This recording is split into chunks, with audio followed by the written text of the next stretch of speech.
AI চাকরি নিয়ে নিব, এই কোর্সে গেলে তোমরা কোনো জব পাবে না, মার্কেটিং এ গেলে তোমাদের কোনো দামই নাই বিদেশে।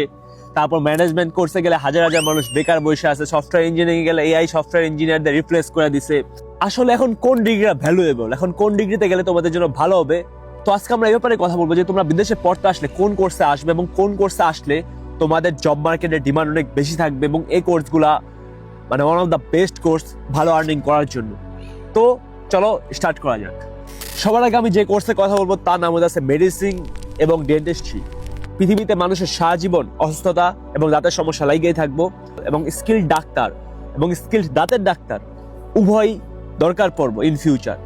তো এই কোর্সের ফি অনেক বেশি। তোমরা যদি ইউকে বা অস্ট্রেলিয়াতে এই কোর্সে পড়তে যাও তাহলে পার ইয়ার 30,000 পাউন্ড থেকে 40,000 পাউন্ড পর্যন্ত হতে পারে, মানে পার ইয়ার 30 লাখ থেকে 40 লাখ টাকা পর্যন্ত হতে পারে ইউকে বা অস্ট্রেলিয়াতে। কিন্তু তোমরা যদি ইউরোপের মধ্যে কোনো কোর্সে আসো ডাক্তারি বা মেডিসিন নিয়ে পড়ার জন্য, তাহলে এখানে অনেক কম খরচ হয়। মিনিমাম তোমরা 10 থেকে 12 লাখ পার ইয়ারে কমপ্লিট করতে পারবা যে কোনো কোর্স। তোমরা জাস্ট গুগলে সার্চ করে দেখতে পারবা যে কতজন মেডিসিন এবং ডেন্টিস্ট্রির জন্য ডাক্তার প্রয়োজন আছে ইউকে, অস্ট্রেলিয়া বা ইউরোপের অন্যান্য জায়গায়।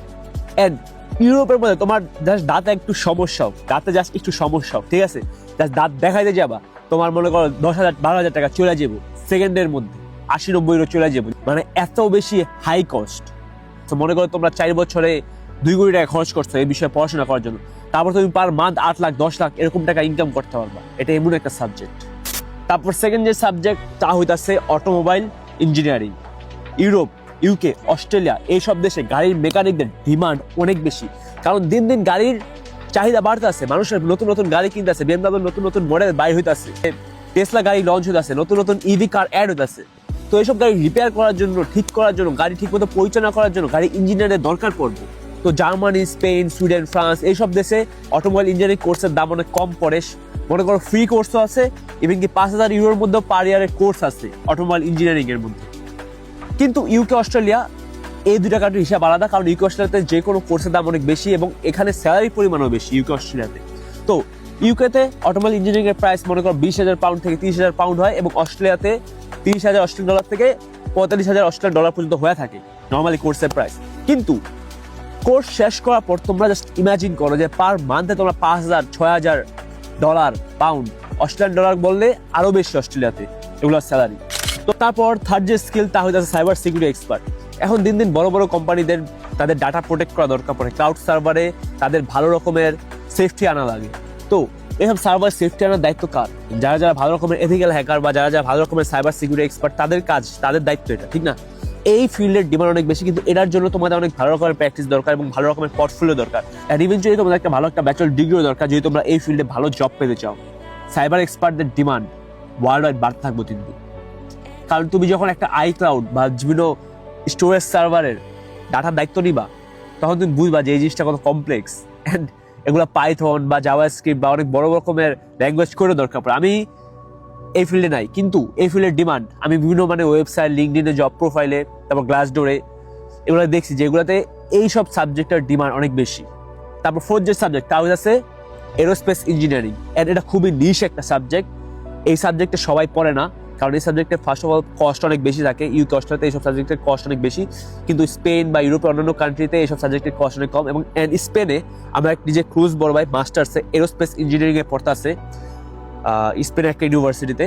তো উনি জাস্ট পড়াশোনা করা অবস্থায় ইন্টার্নশিপ করতেছে রায়ানএয়ার অথবা ভুয়েলিং, একটা ভালো রকমের এরোস্পেস কোম্পানিতে। তো তোমরা জাস্ট এই সাবজেক্ট না পড়লেই বিদেশে ইন্টার্নশিপ করতে পারবা ভালো একটা কোম্পানিতে, অ্যান্ড দেন তোমরা জাস্ট কমপ্লিট করার পর per month 8,000 dollar 10,000 dollar easily income করতে পারবা। আমি এটা বলতেছি, একটা এরোস্পেস ইঞ্জিনিয়ারের ডিমান্ড অনেক বেশি ইউরোপের মধ্যে। তাছাড়া আমি তোমাদের কয়েকটা নিশ সাবজেক্টের কথা বলি যেগুলো নিয়ে পড়লে তোমরা ইন ফিউচার ভালো একটা জিনিস করতে পারবা, ঠিক আছে? এখন আমি স্প্যানিশ ল্যাঙ্গুয়েজ কমপ্লিট করতেছি, আমার স্প্যানিশ ল্যাঙ্গুয়েজ শেষ হলে আমি হয়তো জবে ঢুকবো বা আমি কোনো একটা ভোকেশনাল কোর্স করবো, ঠিক না? তারপর আমি তোমাকে কয়েকটা নিশ সাবজেক্টের কথা বলি যেগুলো আছে বায়োমেডিক্যাল ইঞ্জিনিয়ারিং, ঠিক আছে? এখন বায়োমেডিক্যাল ইঞ্জিনিয়ারিং পর একটা কোর্স থেকে আরেকটা কোর্স মিলাইলে কি রকমের কোর্স হয়, কিভাবে একটা ওষুধ ক্রিয়েট করতে, এগুলো সব বায়োমেডিক্যাল ইঞ্জিনিয়ারিং এর অন্তর্ভুক্ত। তাছাড়া ড্রোন অপারেটিং ম্যানেজার, তুমি যদি ড্রোন অপারেট করতে পারো, ড্রোন হ্যান্ডেল করতে পারো, তাহলে এটা একটা ভালো স্কিলের মধ্যে পড়ে। তাছাড়া হার্ড স্কিল, যেমন তুমি মোবাইল মেকানিক, মোবাইল রিপেয়ার করতে পারো, এটা একটা ভাই স্কিল। এই স্কিলের অনেক দরকার কিন্তু ইউরোপের মধ্যে। ইভেনচুয়ালি তুমি যে সাবজেক্টে পড়াশোনা করো ওই সাবজেক্টের উপরে তোমার পোর্টফোলিও থাকতে হবে। এটা হলো সবচেয়ে মেইন বিষয়। এখন তুমি মার্কেটিং বা মনে করো ম্যানেজমেন্ট এই সাবজেক্টগুলোতে কিন্তু তোমার ফিজিক্যাল মানে হ্যান্ড ওয়ার্ক যেটা ওটা থাকে না, তাই এইসব সাবজেক্টে আমরা বলি ডিমান্ড কম। কিন্তু এইসব সাবজেক্টের ডিমান্ড কোন জায়গায় বেশি? যখন তোমার এক্সপিরিয়েন্স আছে। যেমন আমি মার্কেটিং করতে পারি মোটামুটি, এখন আমি মার্কেটিং কিভাবে করবো? আমি নিজের বিজনেস দিয়ে মার্কেটিং করবো, আমি কিন্তু অন্য জনের মার্কেটিং করবো না, ঠিক না? এইভাবেই সব জিনিসটা পরিচয় তো আসলে মার্কেটিং আর ম্যানেজমেন্ট। তো আজকে ভিডিও এই পর্যন্তই। সবাইকে আল্লাহ হাফেজ, আসসালামু আলাইকুম।